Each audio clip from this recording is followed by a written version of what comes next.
दोस्तों, बहुत समय पहले की बात है। एक छोटे से गांव में राहुल नाम का व्यक्ति रहता था। मोहन का परिवार बेहद साधारण था। उनका एक छोटा सा घर था और वह दिन रात मेहनत कर अपनी रोजी रोटी कमाता था।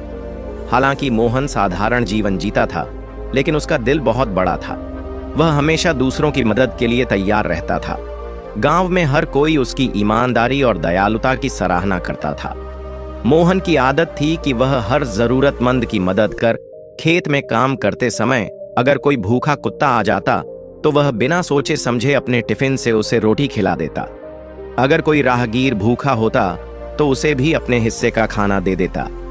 उसकी पत्नी सुनीता उसकी इन आदतों से बहुत परेशान रहती थी। वह अक्सर उससे कहती, तुम्हारी इस तानवर्ता के चक्कर में हमारा घर खाली होता जा रहा है, खुद के बारे में भी सोच लिया करो। लेकिन मोहन हमेशा मुस्कुराते हुए जवाब देता, सुनीता, भूखा पेट सबसे बड़ा दुश्मन होता है। अगर हम किसी की मदद कर सकते हैं तो क्यों ना करें, ऊपर वाला सब देखता है। एक दिन की बात है, दोपहर का समय था और मोहन घर पर आराम कर रहा था। तभी दरवाजे पर एक बूढ़े साधु बाबा ने आवाज लगाई। उनकी आवाज धीमी थी, मानो बहुत थके और भूखे हों। सुनीता ने उनकी आवाज सुनी और खिड़की से झांक कर देखा। वह बड़बड़ा, अब यह भी आ गए, लगता है फिर से रसोई खाली होने वाली है। लेकिन मोहन ने सुनीता की बात अनसुनी की और दरवाजे की ओर बढ़ गया। जब उसने दरवाजा खोला तो देखा कि साधु बाबा बहुत कमजोर और थके हुए थे। उनके कपड़े मैले थे और चेहरा पसीने से तर था। मोहन ने तुरंत उन्हें घर के आंगन में बुलाया और कहा, बाबा आप बैठिए, मैं अभी पानी लाता हूं। मोहन अंदर गया और लोटे में पानी लेकर आया। उसने साधु बाबा को पानी दिया। बाबा ने पानी पीकर राहत की सांस ली। उनके चेहरे पर एक अजीब सा सुकून झलक लगा। साधु ने मोहन से कहा, बेटा 2 दिन से भूखा हूं, अगर कुछ खाने को मिल जाए तो बड़ी कृपा होगी। यह सुनकर मोहन तुरंत रसोई की ओर भागा। जब मोहन रसोई में पहुंचा तो उसने देखा कि वहां खाने के लिए कुछ भी नहीं था। केवल 2 रोटियां रखी थीं, जो मोहन के दोपहर के खाने के लिए थी। मोहन ने बिना कुछ सोचे उन रोटियों को उठाया और साधु बाबा को देने के लिए चल पड़ा। तभी सुनीता ने उसे रोक लिया। उसने गुस्से में कहा, यह क्या कर रहे हो? ये रोटियां तुम्हारे लिए हैं, अगर तुम इन्हें भी दे दोगे तो खुद क्या खाओगे? साधु किसी और के घर से भी खाना मांग सकता है, लेकिन हम कहां मांगने जाएंगे? मोहन ने उसकी बात ध्यान से सुनी और शांत स्वर में कहा, सुनीता, भूखा पेट किसी को इंतजार नहीं करवाता। ये बाबा 2 दिन से भूखे हैं, अगर हम इन्हें खाना नहीं देंगे तो उनका क्या होगा? भगवान हमारा इंतजाम खुद करेगा। सुनीता की आवाज इतनी तेज थी कि साधु बाबा ने सब कुछ सुन लिया, लेकिन वह चुपचाप बैठे रहे और मोहन का इंतजार करते रहे। मोहन ने सुनीता की नाराजगी को नजरअंदाज किया और रोटियां लेकर साधु बाबा के पास गया। उसने रोटियां उनके सामने रख दी और कहा, बाबा आप इसे खा लीजिए, यह हमारे घर का सबसे अच्छा भोजन है। साधु बाबा ने कुछ नहीं कहा। वह बहुत भूखे थे, इसलिए उन्होंने बिना कुछ बोले रोटियां खा ली। खाने के बाद उन्होंने पानी पिया और सुकून से बैठ गए। कुछ देर बाद जब साधु बाबा जाने के लिए उठे तो उन्होंने मोहन को अपने पास बुलाया। उन्होंने अपने झोले में से एक चमकती हुई सोने की कटोरी निकाली और मोहन को दी। मोहन कटोरी देखकर हैरान रह गया। उसने कहा, बाबा मैं इसे नहीं ले सकता, यह आपकी है। साधु ने मुस्कुराते हुए कहा, बेटा इसे रख लो, मैं पिछले हफ्ते एक राजा के पास गया था, उन्होंने मुझे यह कटोरी भिक्षा में दी थी, लेकिन यह मेरे किसी काम की नहीं।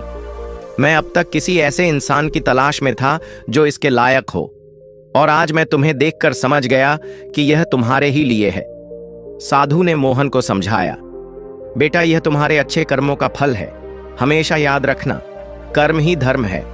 तुमने बिना फल की इच्छा के दूसरों की मदद की, ऐसे ही अपने कर्म करते रहो। भगवान हर किसी को उसके कर्मों का फल जरूर देता है, लेकिन समय आने पर तुम्हारी यह दयालुता और निस्वार्थ भाव से किया गया कार्य न केवल तुम्हें बल्कि तुम्हारे परिवार को भी सुख और संतोष देगा। इस कटोरी को अपने पास रखो और इसका सदुपयोग करो, लेकिन इसे पाकर अपने जीवन की अच्छाइयों को न छोड़ना। यह केवल तुम्हारे लिए एक प्रतीक है कि भगवान हमेशा अच्छे कर्मों की सराहना करते हैं। यह कहकर साधु बाबा वहां से चले गए। मोहन कटोरी को हाथ में लिए उन्हें जाते हुए देखता रहा। उसकी आंखों में खुशी के आंसू थे। उसने मन ही मन ठान लिया कि वह हमेशा दूसरों की मदद करेगा, चाहे हालात जैसे भी हो। दोस्तों, कर्म ही सच्चा धर्म है। बिना फल की इच्छा के अच्छे कर्म करने वाले व्यक्ति को भगवान किसी न किसी रूप में उसका फल जरूर देते हैं। हमें अपने कर्मों से कभी पीछे नहीं हटना चाहिए। दोस्तों, बहुत समय पहले भानपुर नाम के एक छोटे से गांव में एक अनाथ लड़का रहता था जिसका नाम मनु था। उसके माता पिता की मृत्यु तब हुई थी जब वह केवल 5 साल का था। तब से वह अकेला हो गया। गांव के लोगों ने उसकी देखभाल के लिए कोई कदम नहीं उठाया। वह जो कुछ भी करता केवल अपने दम पर। उसके पास न घर था न कोई सहारा। मनु का जीवन कठिनाइयों से भरा था। वह दिन भर छोटे मोटे काम करता, किसी के खेत में पानी देता, किसी के लिए लकड़ियां काटता या फिर भैंस चराने का काम करता। बदले में उसे कभी कभी खाने के लिए 2 रोटी और कभी पुराने कपड़े मिलते। रात को वह गांव के पुराने शिव मंदिर के बाहर सोता। ठंडी हवा में सिकुड़ते हुए वह आसमान के तारों को निहारता और सोचता, क्या मेरी जिंदगी कभी बदलेगी? क्या भगवान मेरी भी सुनेंगे? गांव के लोग उसे ताने मारते थे, बच्चे उसे चिढ़ाते और बड़े उसे बेकार समझते। मनु के पास कुछ नहीं था सिवाय उसकी मेहनत और उम्मीद के। एक दिन गांव वालों के तानों से तंग आकर मनु ने ठान लिया कि अब वह यहां नहीं रहेगा। उसने सोचा, अगर मैं इस गांव में रहूंगा तो कभी अपनी किस्मत नहीं बदल पाऊंगा। अगर किस्मत बदलनी है तो मुझे गांव से बाहर जाना होगा। उसी रात वह गांव के छोटे से रेलवे स्टेशन पहुंचा। जेब में 1 पैसा नहीं था, लेकिन दिल में बड़े सपने थे। मनु ने रेलवे स्टेशन पर खड़ी एक मालगाड़ी देखी। वह चुपके से उसमें चढ़ गया। ट्रेन रात भर चलती रही। मनु गाड़ी के एक कोने में बैठा अपने भविष्य के सपनों में खोया रहा। आखिरकार सुबह हुई और ट्रेन शहर के एक बड़े रेलवे स्टेशन पर रुकी। शहर पहुंचते ही मनु को एहसास हुआ कि यह जगह उसके गांव से बिल्कुल अलग है। चारों ओर बड़ी बड़ी इमारतें थीं और हर तरफ भीड़ ही भीड़।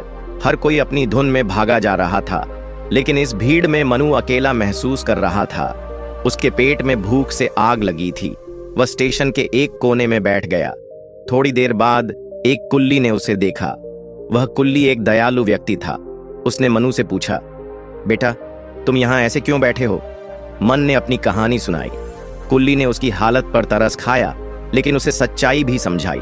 उसने कहा, बेटा इस शहर में कोई मुफ्त में कुछ नहीं देगा। अगर जीना है तो मेहनत करनी होगी। मन ने पूछा, लेकिन मैं क्या कर सकता हूँ? मेरे पास ना तो पैसा है ना कोई सहारा। कुल्ली मुस्कुराया और बोला, क्यों नाना, तुम भी कुल्ली का काम करो। यहाँ मेहनत करने वालों की कद्र होती है। भगवान भी उनकी मदद करते हैं जो खुद अपनी मदद करते हैं। अगले दिन से मन ने कुल्ली का काम शुरू कर दिया। वह यात्रियों का सामान उठाता और बदले में कुछ पैसे कमाता। दिन भर काम करने के बाद वह रात को स्टेशन के एक कोने में सो जाता। ठंडी हवा और भूख अब भी थी, लेकिन उसके हौसले मजबूत थे।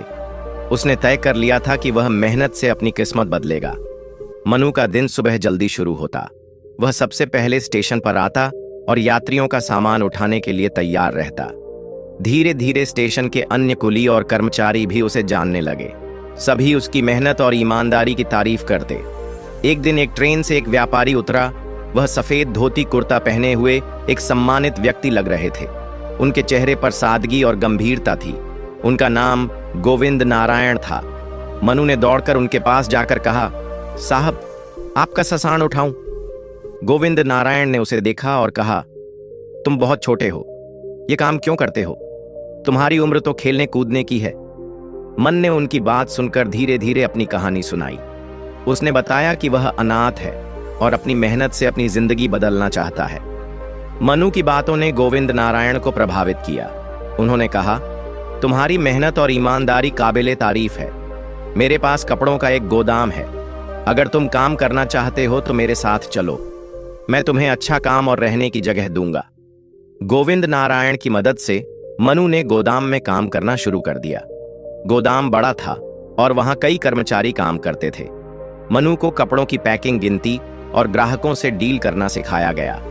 मनु ने हर काम दिल लगाकर किया। वह सुबह से देर रात तक काम करता और हर नया काम सीखने की कोशिश करता। गोविंद नारायण ने उसकी लगन देखकर उसे अधिक जिम्मेदारियां दी। कुछ ही महीनों में मन ने गोदाम के हर काम में महारत हासिल कर ली। कुछ सालों में मन ने खुद को इतना काबिल बना लिया कि गोदाम के ज्यादातर काम अकेले संभाल सकता था। अब उसकी उम्र 25 साल हो चुकी थी।